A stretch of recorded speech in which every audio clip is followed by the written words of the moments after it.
তো হ্যালো বন্ধুরা, কি অবস্থা সবার? আশা করি সবাই ভালো আছো। তো তোমাদের জন্য তুই আমার সুখ গল্পের পার্ট 2 নিয়ে আসা পড়ছি। তো বেশি কথা না কয়ে শুরু করা যাক। মারিয়ার শ্বশুরবাড়িতে আজকে রিসিপশন। যথারীতি আব্দুল মোমেন সাহেবের সব আত্মীয় স্বজন নিয়ে নাতনির শ্বশুরবাড়িতে উপস্থিত হলেন। মারিয়াকে দেখে সবার মনে শান্তি লাগলো।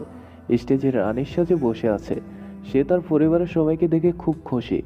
রাফি মারিয়ার কাছে গেলে মারিয়া অভিমানে ঠোঁট ফুলিয়ে বলে, রাফি ভাইয়া খবরদার, আমার কাছে আসবে না। রাফি মুচকি এসে বলল, আমি কি অন্যায় করে ফেললাম আফামনি?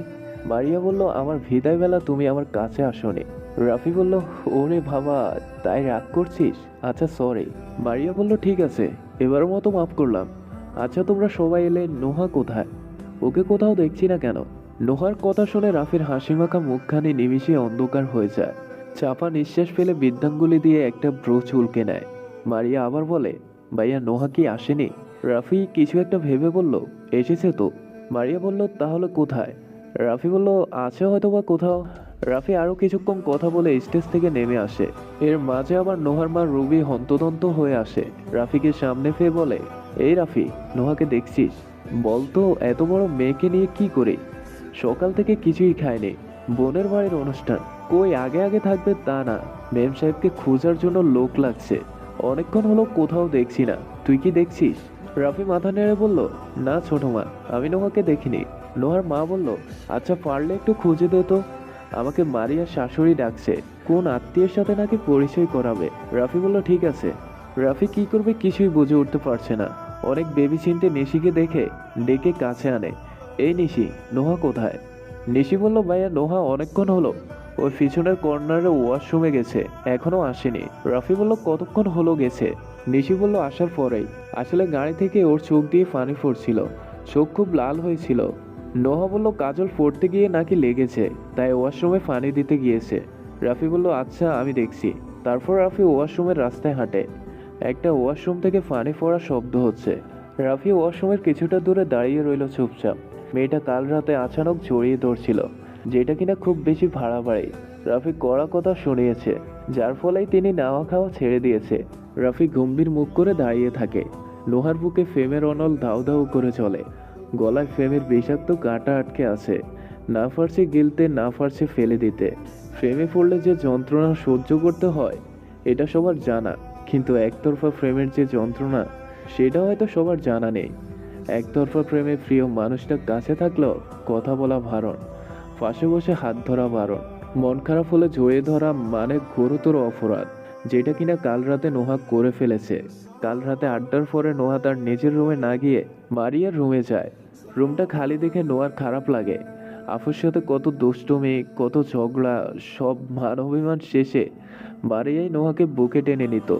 খুব ভালোবাসে যে তার ছোট বোনকে।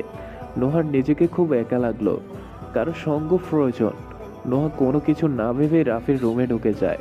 অন্ধকার রুম থেকে বারান্দার হালকা চাঁদের আলোয় প্রিয় মানুষটার ছায়া দেখা যায়। নোহা বুকে সাহস নিয়ে এগিয়ে যায় বারান্দার দিকে।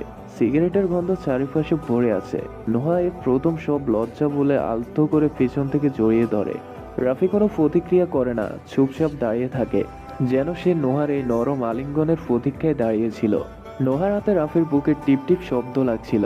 নোহা আরেকটু শক্ত করে জড়িয়ে নেয়। রাফি আস্তে করে নোহার হাত দুটো বুক থেকে সরিয়ে নেয়। নোহার দিকে ফিরে তাকায়। রাফি শান্ত চোখে নোহাকে এক ফলক দেখে চাঁদের দিকে তাকায়। গম্ভীর গলায় বলে, নোহা তুই কি চাস বলতো? নোহা নিশ্চুপ হয়ে রাফির দিকে তাকিয়ে থাকে। রাফি বলল, নোহা, আমার সহ্যের সীমা আজকে অতিক্রম করে ফেলছিস। নোহা কিছু না বলে অফলক দেখে, যেন আজকেই শেষ দেখা। রাফি আগের মতোই শান্ত দৃষ্টি মেলে বলে, এভাবে তাকাই আছিস কেন? নোহা এবার মুখ খুলে বলে, এমনি। রাফি এবার বোধহয় রেগে গেল, ধমক দিয়ে বলল, এসব করা মানে কি? হ্যাঁ? নোহার সরল উত্তর, আপুকে মনে পড়ছে, ভালো লাগছে না। রাফি বলল, ভালো না লাগলে আমাকে জড়াই ধরতে হবে কেন? নোহা রাফির চোখে চোখ রেখে বলল, কারণ আপনি আমার শান্তির তাই। এমন সোজা ছাপটা কথায় রাফি যেন আর কথা খুঁজে ফেল না। খানিকক্ষণ চুপ থেকে বলল, আমি চলে গেলে কি তুই খুশি হবি রে নেহা? রাফির এমন কথায় নোয়া চমকে তাকায়। চলে যাওয়ার কথা শুনে কলিজা শুকিয়ে কাঠ হয়ে গেছে। সে অবশ্যই এই মানুষটাকে না দেখে থাকতে পারবে না। দৃঢ়ভাবে বলল, আপনি চলে গেলে আমি মারা যাব। রাফি বলল, কিন্তু আমি সিদ্ধান্ত নিয়ে ফেলেছি। মারিয়ার বিয়ের সব আয়োজন শেষ হলে আমি চাচ্ছুকে বলে নতুন বাসায় শিফট হব। অলরেডি বাসাও দেখা হয়ে গেছে। নোহার চোখ বেয়ে পানি পড়লো।